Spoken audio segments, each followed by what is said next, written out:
Most important thing we learned. That's the key to the whole thing. Morning, Governor. Governor. What's your name, young man? How are you? What does this two-shirt look? I like that, the undershirt and the other shirt. Governor, much of your speech was devoted to what you've done already. In fact, most of it seemed to be first term when you were favored by the Business Council. You had a shorter amount of what you plan on doing. Can you more articulate why voters should be picking you to go on from this point? Oh, because the electoral decision, these are business people. From their point of view, think of it as, do I continue the contract of the CEO?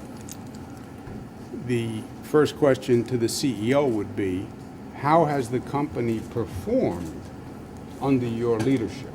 What have you accomplished? What have you done? Have you performed? And that should be the question. And that should be the question that voters ask. Have you performed? What have you done? I've paid you. What have you done? Newsday calls you in. They should say, how many Pulitzers have you won? How many stories have you broken? How many front page stories? Why should I rehire you? What have you done? What have you performed? So to me, it's all about performance. A future agenda without establishing the credibility of I actually do what I say I'm going to do. That's just political blather, right? The 2% spending cap. George Pataki was going to do it. Spitzer was going to do it. Patterson was going to do it.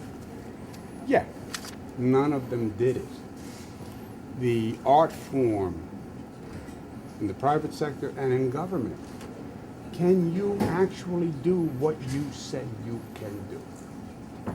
And that's why the first point is, look at what we've done. Look at my performance. Look at my track record. But Look you at what left. I've done. I'm sorry, but you left out two of what you have said are your, your best accomplishments. You left out the minimum wage and you left out paid family leave. Obviously, Well, I didn't do all of them because I have too many was that- accomplishments for a 30-minute. but was that targeting the business community, which weren't thrilled with those? No, I think it's just, you are talking to an audience. They were not thrilled. I don't think they opposed those. But obviously, you can't talk about everything. I didn't talk about the environmental accomplishments. I didn't talk about a lot of But it. Governor, I'm sorry, just following up before Ken interrupted me. Your big ideas for the future, though, the voters have a right to ask that, too. What are your big ideas like you had your first term? Well, we went through those. This is an economic development speech, right, primarily. So I want to expand the rebuilding program. I want this state to provide the synergy and the network for commercialization between academia and the private sector. That's where we have lost economically. I want to complete the first state to have 100% broadband, right? I want to continue the upstate investment through the same regional economic development councils, which also applies to Long Island, as you know. So this was an economic development speech. But then I also went through the other issues also.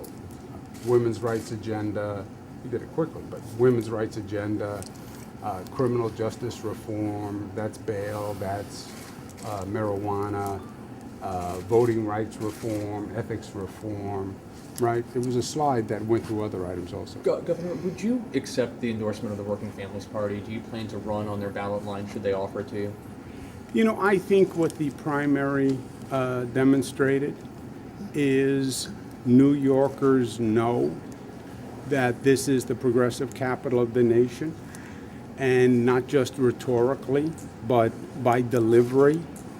You cannot be a progressive unless you have accomplished progress.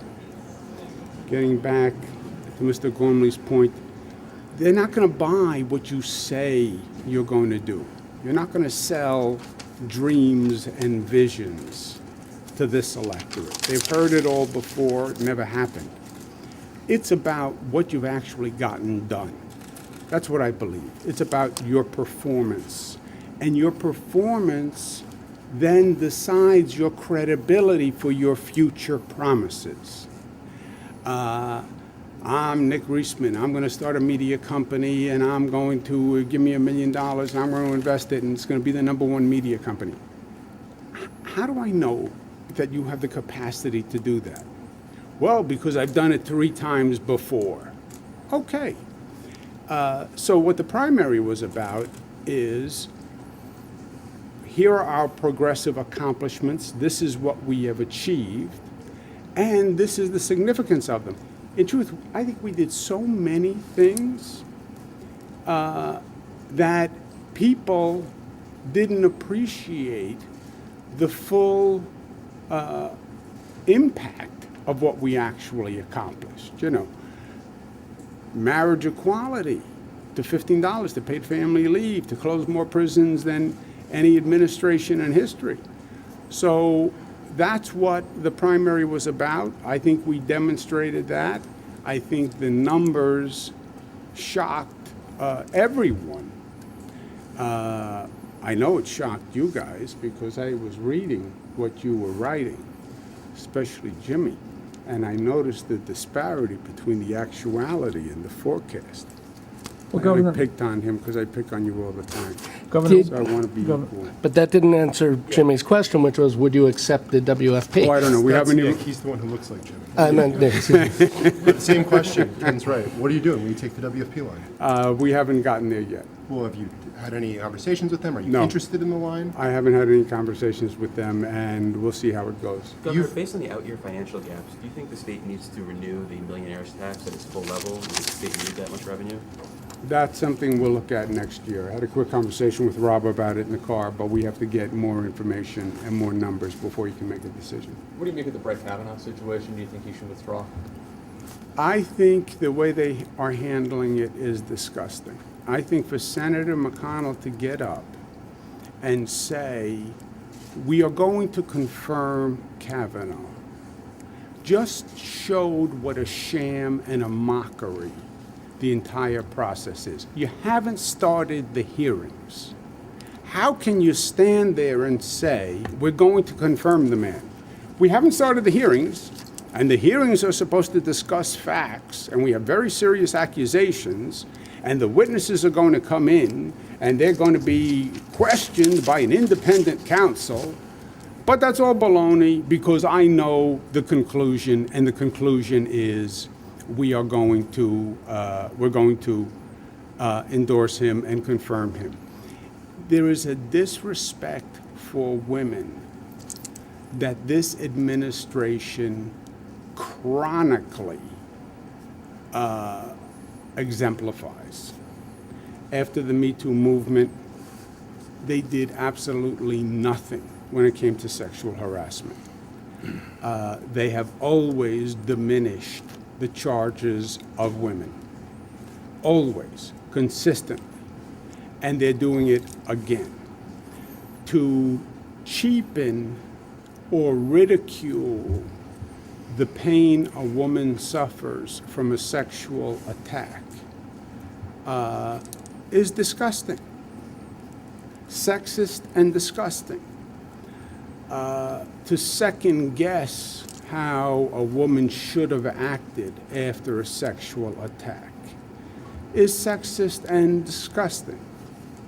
I mean, it's just insensitive. You don't understand the pain. You don't understand how the system tortures a person who wants to come forward. So let's find out the facts. That would be done by people coming to a fair hearing process and relaying the facts, and then make a conclusion. But this is a mockery when they say, before the hearings even start, he's going to be confirmed.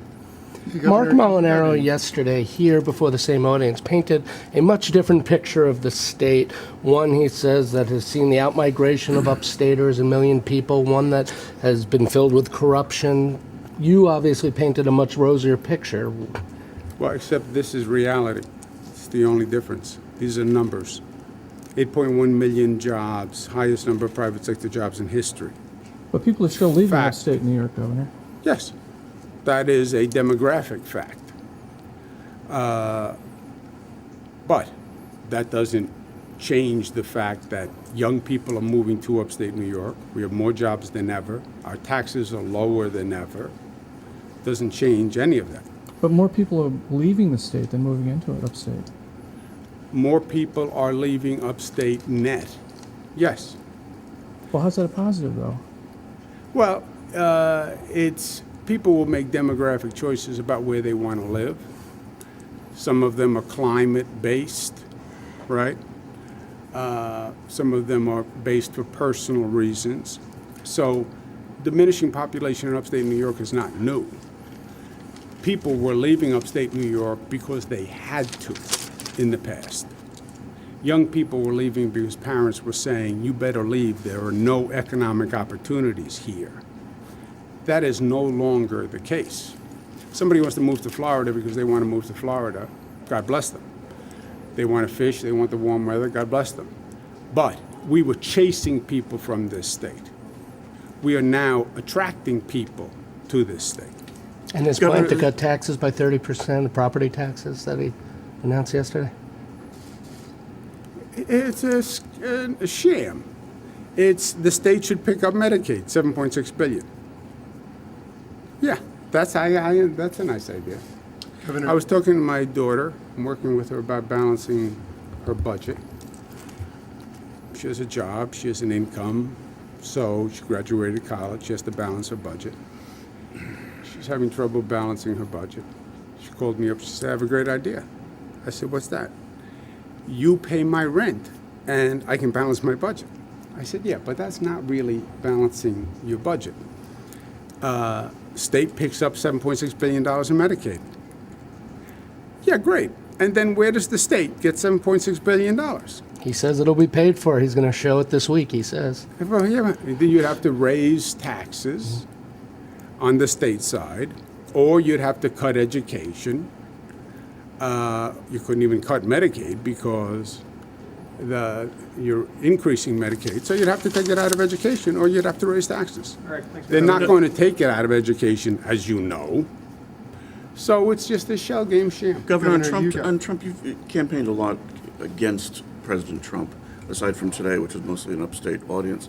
Is it a disservice to voters in New York State that you're focusing so much on President Trump rather than Mark Molinaro? Or do you plan on changing that tactic? No, two reasons. Number one, the greatest threat we face is from the federal government. Taking away a woman's right to choose, leave it to them, they would repeal our gun safety laws. The SALT provision is a direct economic attack. Those are all Trump positions, and they all happen to be Molinaro positions. That's why my position is he's just a mini-me of Trumk. Governor, are you I'm going to willing go to work, debate guys. Mr. Molinaro, and do you think all the candidates on the ballot should be included in that debate? Yeah, that's something we have to talk about. Thank you very much. Good to see you. Thank